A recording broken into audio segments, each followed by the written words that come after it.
다윗을 불세출의 영웅으로 만들어 주었던 다윗과 골리앗 간의 싸움을 알고 있는 사람들 가운데에 왜 나이 어린 다윗이 그 거인 골리앗과 단신으로 맞서게 되었는지 그 이유를 소상하게 아는 사람은 많지 않습니다. 당시 다윗은 전쟁터에 출정한 군인이 아니었습니다. 다윗의 집 근처에서 전쟁이 벌어져서 다윗이 담장 너머로 골리앗을 볼 수 있었던 것도 아닙니다. 그때 골리앗이 진을 치고 있던 엘라 골짜기에서 60리나 떨어진 베들레헴에 다윗은 살고 있었습니다. 그런데도 그 다윗이 단신으로 거인 골리앗과 맞서 싸웠던 데에는 이유가 있었습니다. 다윗은 베들레헴 사람 이새의 8아들 가운데의 8번째인 막내 아들이었습니다. 골리앗이 블레셋 대군을 이끌고 이스라엘을 침공하자 당시 이스라엘의 왕이었던 사울 왕은 적군을 물리치기 위해서 급히 군사를 모집했습니다. 그 가운데에 이새의 8아들 가운데의 3아들들, 이를테면 장남, 차남, 삼남 이렇게 3명의 아들도 징병되었습니다. 어느 날 이새는 전쟁터에 나가 있는 자기 아들들에게 먹을거리를 보낼 것을 결심합니다. 이새가 전쟁터에 있는 3아들들에게 보내기로 작정한 것은 곡식 한 에바와 떡 그리고 치즈 각 10덩어리였습니다. 곡식 한 에바는 우리나라의 도량형으로 환산하면 12대가 됩니다. 한 말 2대인 셈입니다. 당시 유대인들의 빵과 치즈는 조각이 아니라 큰 덩어리 형태로 이루어져 있었습니다. 그러므로 곡식 12대와 큰 덩어리로 이루어져 있는 빵과 치즈 각 10덩이씩을 다 합치면 그것은 만만찮은 무게였습니다. 더구나 그 무거운 먹을거리를 운반해야 할 전쟁터는 베들레헴 60리 밖에 있었습니다. 만약 그 먼 길을, 그 먼 먹을거리를 들고 굳이 한 사람이 가야 한다면 이새의 집에 아직 남아있는 5명의 아들들 가운데에 제일 연상인 넷째 아들에게 그 일을 시킴이 타당했을 것입니다. 그런데 아버지 이새는 넷째 아들도 5째 아들도 6째 아들도 7째 아들도 그 일의 적임자라고 생각하지 않았습니다. 이새는 막내인 다윗에게 그 일을 시켰습니다. 아버지 이새는 잘 알고 있었던 것입니다.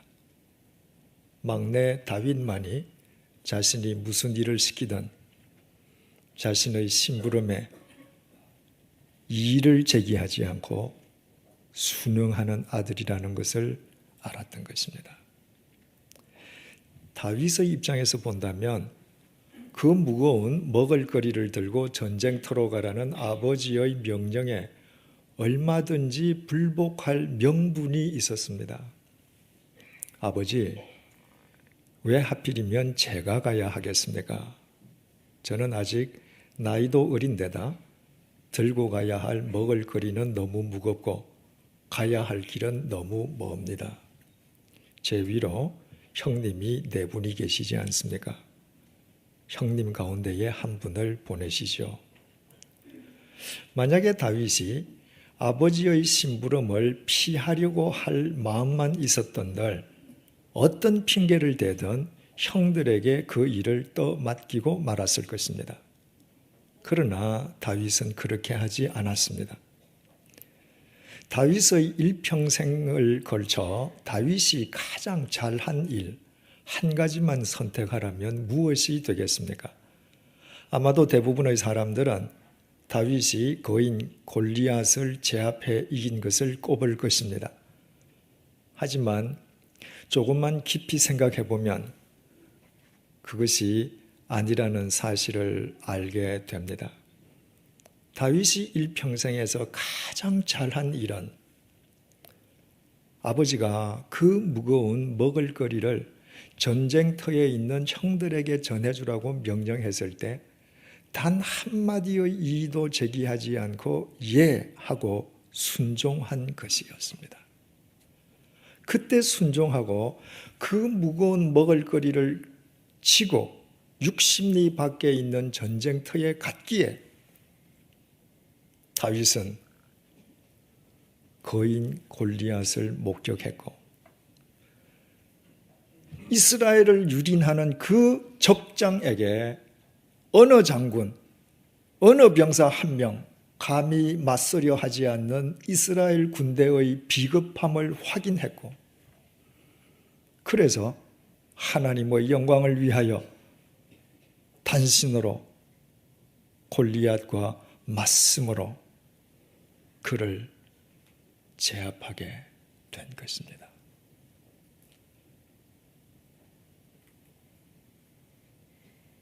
적군이 침입해서 나라가 풍전등화의 위기에 빠져 있을 때 위기로부터 나라를 구해낸다고 하는 것은 참으로 위대한 일입니다. 그에 비하면 전쟁터에 있는 형들에게 고작 먹을거리나 운반하는 일은 하찮고 시시하고 보잘것없는 일처럼 보입니다. 나라를 구하는 일이 위대한 장수의 일이라면 먹을거리 심부름은 고작 머슴의 몫인 것처럼 보입니다. 만약에 그때 다윗이 나라를 위하고 나라를 생각한다는 명분 하에 크고 거창하고 허황된 것에만 관심을 갖고 먹을거리 심부름 정도는 머슴의 일이라고 치부하는 인간이었던들 역설적이게도 그는 결코 나라를 구하는 영웅이 될 수 없었을 것입니다. 오히려 다윗은 하찮게 보이는 먹을거리 심부름에 충실함으로 인하여 결과적으로 나라를 구하는 구국의 영웅이 되었을 뿐만 아니라 그 이후 이스라엘 역사의 구심점이 될 수 있었습니다. 이것은 비단 다윗에게만 국한된 이야기인 것은 아닙니다. 구약 성경 룻기는 룻이란 한 여인에 관한 이야기입니다. 성경을 이루고 있는 66권 가운데에 여성의 이름으로 책 제목이 붙어 있는 책은 단 2권입니다. 에스더서와 룻기입니다. 그러나 룻은 에스더처럼 지체 높은 왕비가 아니었습니다. 사회적으로 큰 업적을 남겼거나 크게 명성을 떨치는 여인도 아니었습니다. 유태인도 아닌 이방 모압 여인이었던 룻은 고작 전업주부였을 뿐입니다. 룻이 잘한 일이 있다면 결혼한 직후에 남편이 죽어서 청상과부가 되었음에도 역시 과부인 시어머니에게 효성을 다했다는 것입니다. 며느리의 효심이 얼마나 지극했던지 며느리에게 감동을 받은 시어머니 나오미의 주선으로 룻은 보아스라는 남자에게 계가해서 오벳이란 아이를 얻게 됩니다. 룻이 오벳이란 아이를 낳자 시어머니 나오미는 두말할 것도 없고 나오미 주위에 있는 모든 동네 사람들이 마치 시어머니 나오미가 아들을 낳은 것처럼 함께 기뻐해 주었습니다. 이것이 룻기 내용 전부입니다. 여자가 결혼해서 시부모에게 효도하고 남편과의 사이에서 아이를 낳아서 기른다고 하는 것은 결혼한 여자면 누구나 하는 일이요 조금도 특출할 것이 없습니다. 도리어 사회적으로 자신의 이상을 당당하게 구현해가는 전문직 여성에 비한다면 그것은 시시하고 보잘것없고 고리타분해 보이기까지 하는 하찮은 일입니다. 그런데 그 하찮은 가사에만 전념했던 이야기를 우리에게 소개해주는 룻기의 마지막 부분은 이렇게 끝나고 있습니다. 룻기 4장 17절에서 22절을 표준 세번역으로 읽어드리겠습니다. 이웃 여인들이 그 아기에게 이름을 지어주면서 나오미가 아들을 보았다고 환호하였다. 그들은 그 아기의 이름을 오벳이라고 하였다.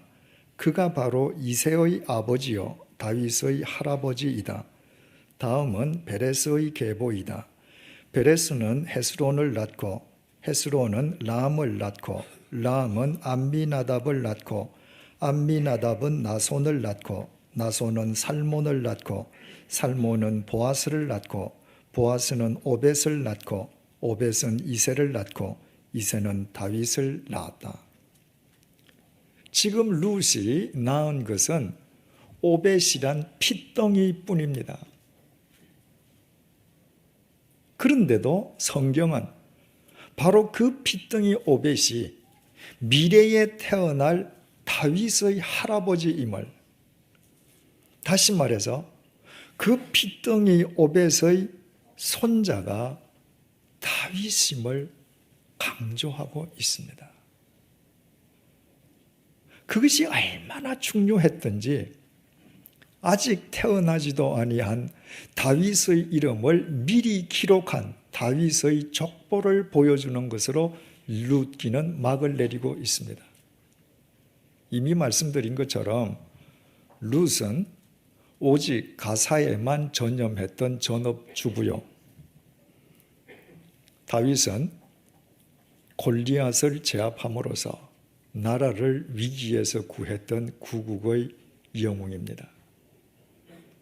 왜 룻기는 아직 태어나지도 아니한 다윗을 굳이 미리 끌어들여 룻과 다윗을 동시에 보여주는 것으로 룻기를 끝내고 있겠습니까?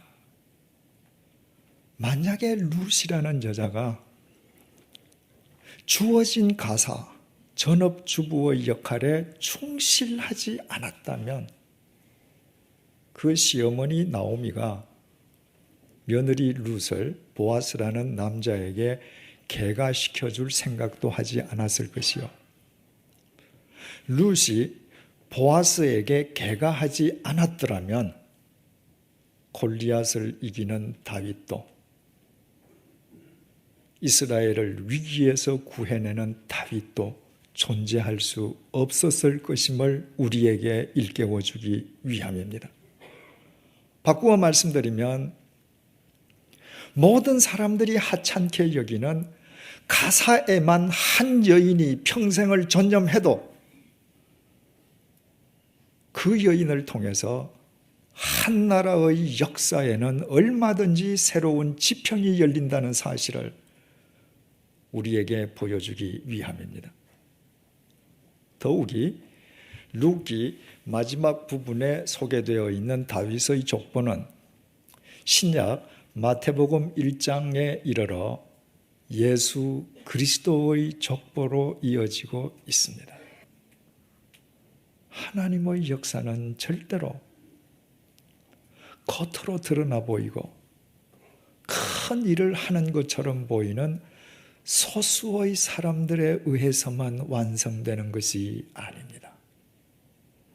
하나님의 역사는 오히려 겉으로 드러나 보이지 않는 다수의 사람들, 세상의 잣대로 볼 때 하찮고 보잘것없고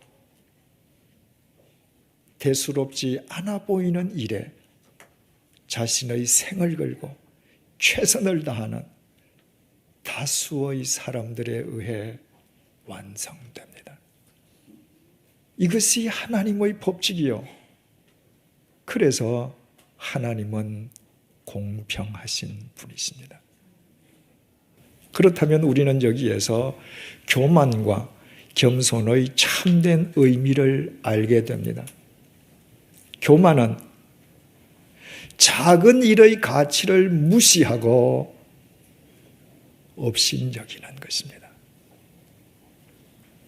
거인 골리앗이 도저히 질 수 없는 작은 다윗과의 싸움에서 치욕적으로 패배했던 것은 단지 작다는 이유만으로 작은 다윗을 업신여기고 경멸했기 때문입니다.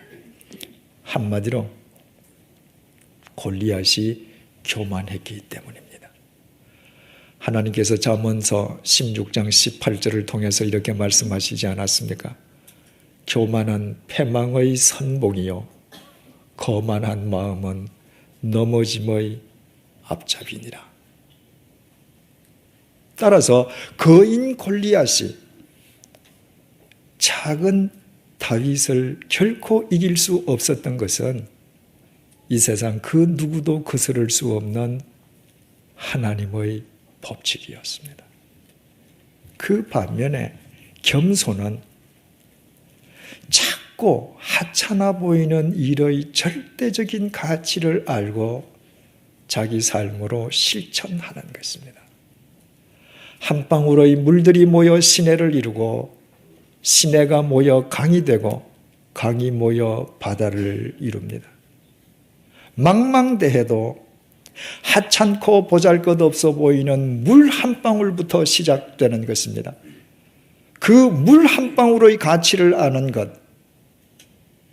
그래서 물 한 방울처럼 하찮고 가치 없고 볼품 없어 보이는 일에 자신의 생을 걸고 최선을 다하는 것.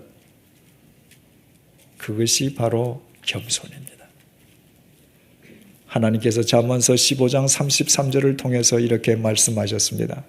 겸손은 존귀의 길잡이이니라. 하나님께서는 언제나 겸손한 사람을 통해 당신의 역사를 완성하시기 때문입니다. 사랑하는 교우 여러분, 하나님께서 지금 여러분을 어디로 가라고 하십니까? 여러분에게 무엇을 하라고 말씀하십니까? 여러분에게 지금 주어진 일이 무엇입니까? 그 일이 세상의 잣대로 볼 때 아무리 작고 하찮고 보잘것없고 시시해 보여도 그 일에 여러분의 생을 걸고 여러분의 최선을 다하십시오. 지극히 작은 일에 충성된 자는 큰 일에도 충성되고 지극히 작은 일에 불의한 자는 큰 일에도 불의하니라. 주님의 말씀입니다.